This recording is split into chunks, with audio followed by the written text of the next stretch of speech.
Hello guys, আসসালামু আলাইকুম। আশা করি সকলেই ভালো আছেন। তো আমিও ভালো আছি। আজকে আমি কিছু রান্না বান্না করবো, যেরকম করলা ভাজি, শাক, ডাল। ঠিক আছে, এখন আমি করলা ভাজি করবো। ফার্স্ট আমি এর জন্য পেঁয়াজ, রসুন, কাঁচামরিচ দিয়ে করলাগুলো দিয়ে দিলাম। পেঁয়াজ রসুনগুলো সুন্দর করে ভেজে করলাগুলো দিয়ে দিলাম, একটু লবণ দিয়ে, হলুদ দিয়ে আবার ভাজতে শুরু করলাম।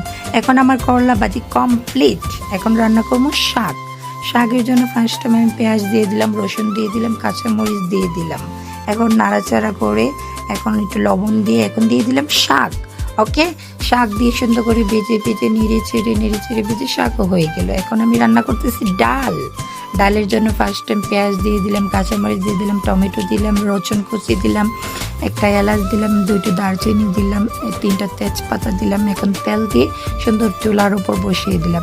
এখন নাড়াচাড়া করে হয়ে গেছে। এখন দিতেছি বাগারের জন্য ফার্স্ট টাইম রসুন দিলাম, পেঁয়াজ দিলাম, 3-4টা শুকনো মরিচ দিলাম, অল্প একটু জিরা দিলাম। জিরা দিয়ে সুন্দর করে বাগার দিয়ে একটু লাস্টে ধনিয়া পাতা দিয়ে দিলাম। এখন ভাত হয়ে গেছে, আমার ভাতও হয়ে গেছে। এখন দেখেন আমি রান্না বান্না করে হেঁটে হেঁটে চলে যাচ্ছি, এখন খেয়ে ফেলতেছি। ওকে, টাটা, বাই বাই।